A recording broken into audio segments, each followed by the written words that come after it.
సభ్యులు మల్లారెడ్డి గారు. గంగులో నా జర్రసేపే అందరికీ అధ్యక్ష నమస్కారం. అధ్యక్ష మీరు నాకు అవకాశం ఇచ్చినందుకు చాలా చాలా ధన్యవాదాలు అధ్యక్ష. నాకు ఏం చేయాలనో ఎట్లా చెప్పాలనో ఏం చేయాలనో అర్థమైంది లేదు అధ్యక్ష. నేను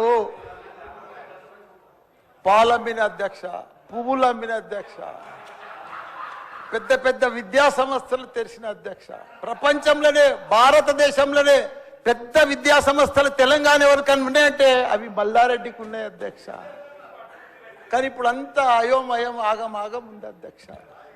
ఎట్లా అంటే నా మేడ్చల్ నియోజకవర్గం అధ్యక్ష, భారతదేశంలోనే ఏకైక నియోజకవర్గం మేడ్చల్.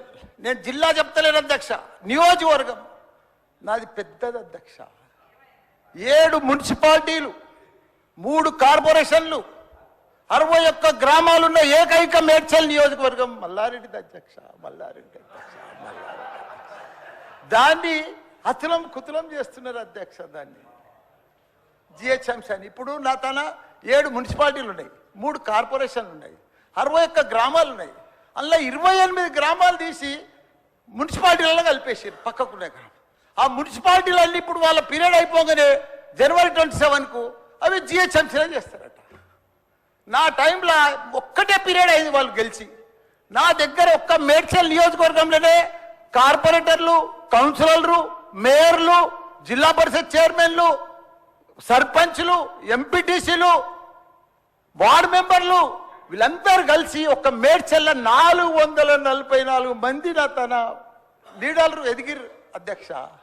ఇవాళ వాళ్ళంతా మటాష్ అయిపోయారు. మొత్తం సగం మంది కాంగ్రెస్లకే వచ్చారు. అయోమయంలో పడిపోయారు వాళ్ళు మొత్తం కాంగ్రెస్లో. ఎందుకంటే మళ్ళీ ఎలక్షన్స్ వస్తాయి, మళ్ళీ మున్సిపల్ ఎలక్షన్స్ వస్తాయి, మళ్ళీ సర్పంచ్ ఎలక్షన్ వస్తాయి అంటే ఏ మున్సిపల్ లేదు, కౌన్సిలర్ లేరు, అన్ని జీవోలు కూడా వచ్చేసినాయి అధ్యక్ష. ఆల్రెడీ మున్సిపాల్లో గ్రామాలు కలిసిపోయినట్టు, మళ్ళా గ్రామాలని మున్సిపాల్ కూడా అన్ని జిహెచ్ఎంసీలో కలిసినట్టు. ఒకటి అధ్యక్ష, కలుపుని తప్పు లేదు. 9 మున్సిపాలిటీలు అప్పుడు సరౌండింగ్ షేర్లింగంపల్లి కానీ కొద్బుల్లాపూర్ కానీ ఇవన్నీ కలిపినప్పుడు ఏమీ లేదు. ఇప్పుడు మా తాన కూడా మున్సిపాలిటీలలో ఇప్పుడిప్పుడే ఈ 5 ఏళ్ళనే డెవలప్ చేసినాం మేము. కానీ ఇప్పుడు ఇప్పటికి ఇంకా గ్రామీణ వాతావరణమే ఉంది, ఇంకా పొలాలే ఉన్నాయి, ఇంకా సరిగా బాత్రూమ్లు కూడా సరిగా లేవు ప్రజలకు, ఇంకా పెంకిటిల్లే ఉన్నాయి. అవన్నీ కూడా జిహెచ్ఎంసీలో కలిపితే పరిస్థితి ఇప్పుడు బంజారాయిల్లో జూబ్లీ హిల్స్లో అదే ట్యాక్స్ ఉంటుంది, మా గ్రామాలలో అదే ట్యాక్స్ ఉంటుంది అధ్యక్ష. ఈ పైసలన్నీ కూడా తీసుకుపోయి ఏదైనా పెద్ద పెద్ద ఫ్లైఓవర్లు వేయాలన్నా ఏది వేయాలన్నా మళ్ళీ జూబ్లీ హిల్స్ బంజారాయిల్ని ఖర్చు పెడతారు అధ్యక్ష.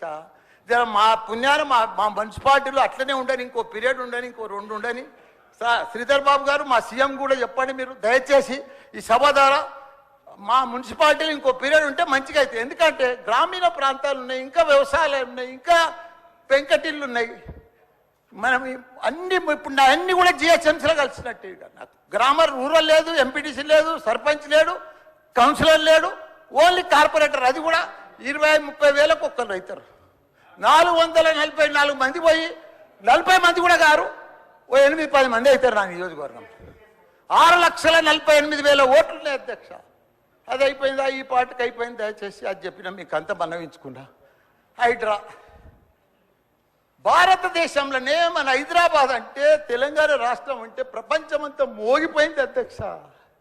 ఐటీ రంగంలో కానీ ప్రతి ఒక్క డెవలప్మెంట్లో కానీ ప్రతి దాంట్లో కూడా హైడ్రా వచ్చినాక ఒక్కసారి హైడ్రా ఏం పెద్ద తప్పు పని చేయలే, కానీ హైడ్రా వచ్చినాక ఒక భయాందోళనతో మొత్తం కుప్పగొలిపోయింది అధ్యక్ష. హైదరాబాద్ సిటీ దిష్టి తగిలిపోయింది అధ్యక్ష.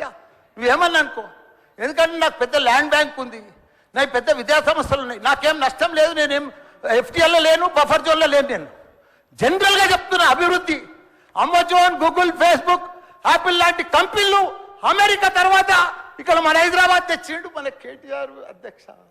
హెడ్ క్వార్టర్స్ ఈయనే ఉండే అధ్యక్ష. ఐటీలా మనం కర్ణాటక బెంగళూరు పిలిచినాం అధ్యక్ష. 9 లక్షల మంది ఉద్యోగాలు చేస్తున్నారు, ఐటీ ఉద్యోగాలు.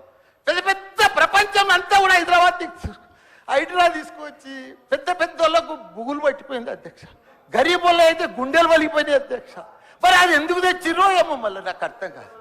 ఇప్పుడు ఒకటి అధ్యక్ష, ఇప్పుడు నాయే కొన్ని ఎఫ్టీఎల్ ఉన్నాయనుకో, ఎగ్జాంపుల్ చెప్తా శ్రీధర్ బాబానా,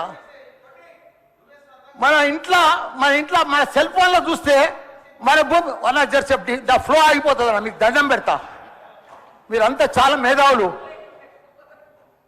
మన ఇంట్లో కూర్చొని కూడా మన పొలం హైడ్రాల్ ఉందా, చెరువు ఎఫ్టీఎల్ ఉందా, బఫర్ జోన్లు ఉందా చూసుకోవచ్చు. అంత టెక్నాలజీ వచ్చింది. గూగుల్లోకి పోతే చూసుకోవచ్చు.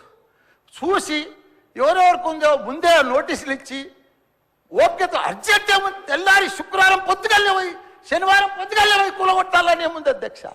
నిదానంగా వాళ్ళు కూడా మన తెలంగాణ ప్రజలే, వాళ్ళంతా కూడా మీరు ఓటేస్తేనే మనం మంత్రిలో కూర్చున్నాం. మనం అంత ఆదల బాధ ఆధార్ చేసేది, టెన్షన్ చేసేది ఏం అవసరం.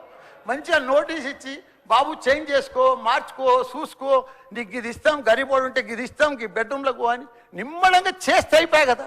ఇంకా 4 ఏళ్ళు ఉంది కదా మీకు, ఈ ఏడాదిలోనే ఫస్ట్ ఇయర్లో చేయాలని ఏముంది. అన్ని కొన్ని చేసుకుంటా వండి. రియల్ ఎస్టేట్ అయితే అధ్యక్ష రియల్ ఎస్టేట్ అయితే కుప్ప కొలిపోయింది. ఏదైనా పెళ్లికి అమ్ముదామన్నా కొంటలేరు ఎవరు, పైసల రొటేషన్ లేదు, వ్యాపారాలు లేవు, బిజినెస్ లేవు, ఏమీ లేవు అధ్యక్ష. దయచేసి మీరన్నీ కూడా ఆలోచన చేయాలని మంత్రులు ఉన్నారు, అందరికి కూడా చెప్తున్నా, అందరికి కూడా దండం పెట్టి చెప్తున్నా. Thank you. ఒక్క నిమిషం మాట్లాడండి.